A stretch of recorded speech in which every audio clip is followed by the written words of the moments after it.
Let's look at the consumer right itself. The first thing is right to information, right to education, right to healthy environment, right to choose, rights to choice.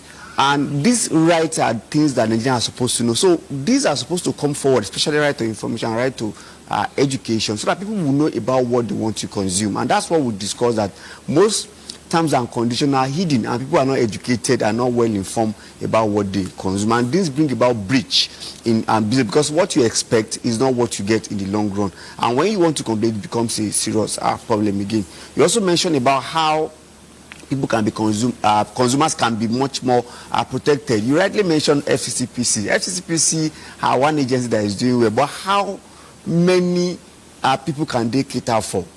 I'm not sure there are more than 1,000 in terms of staff. And how many states also have this consumer protection agency? I can tell you as of today, we have less than 6 states that have consumer protection agencies. So look at other 30, why are they not having it? So, and when you don't have a mechanism to protect consumer, business will definitely take advantage of Nigerians.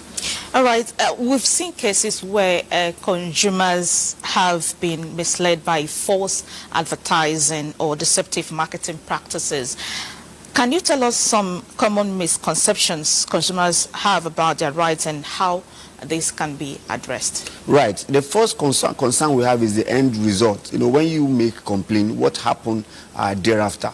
We must not exclude the regulatory agency in this case. There is no anything that we are consuming in Nigeria that is not regulated by one agency or the other. And the one that there is a regulatory gap, we also advocate for solutions. So we have other regulatory agencies. I think they should do their normal oversight function.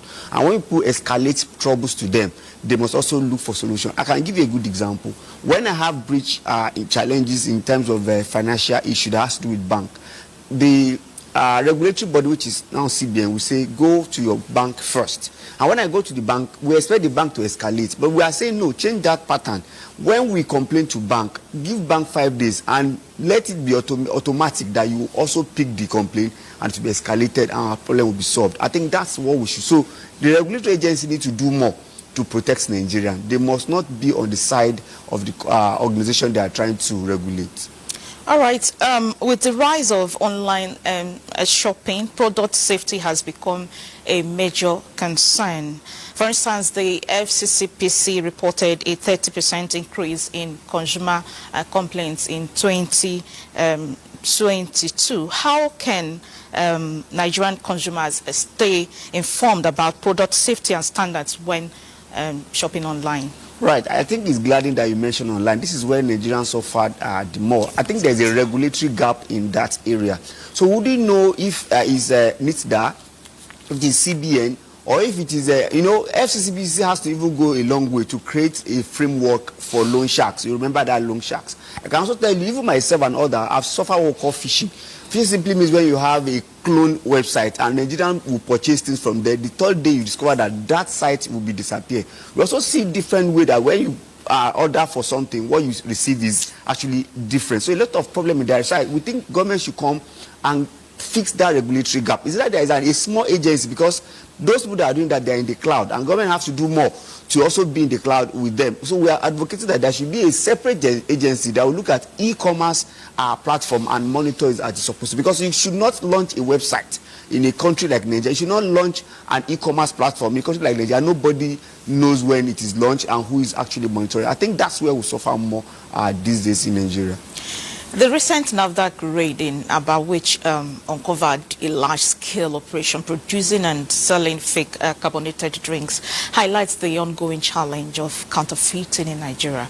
What more can be done to prevent the production and sale of counterfeit goods?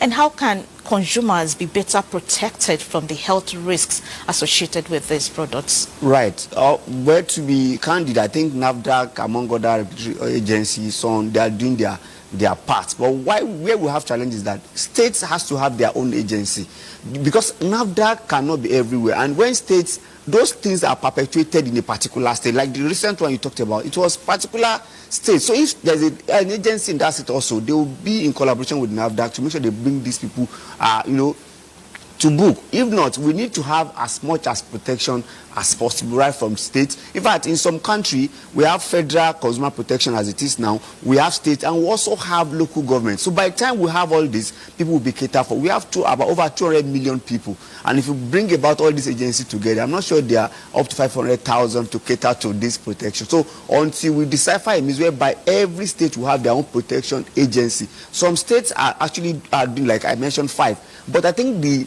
State Assembly, you have to bring it as a law, at this point in time. It may not look lucrative. I think that's part of why most states are not even looking at it. Maybe they think they cannot get money from it. And they can also get money from fines. So I think every state should have a protection agency backed by law that will be taking care of all this breach of contract and businesses that affects Nigerians. Right. The FCCPC has the power to impose fines of up to 10 million naira on businesses that violate consumer protection laws. Do you think these penalties are sufficient? Right. And what more can be done to deter businesses from engaging in unfair practices? Well, I think it's a three-phase thing, and I would like to start with FCCPC. Now, FCCPC is actually putting on fine. Not only FCCPC, some agencies are also putting on fine. But as a consumer protection organization, we have issues with that. Now, Nigerians have been shortchanged. Nigerians have been abused. So in the long run, FCCPC and other agencies will find this organization and they will pay to them. What is the gain of the person that have been abused? What are we actually gaining? So we will suggest that in as much as you collect fine, please also mandate these people to compensate those people that have suffered loss. It is very, very key.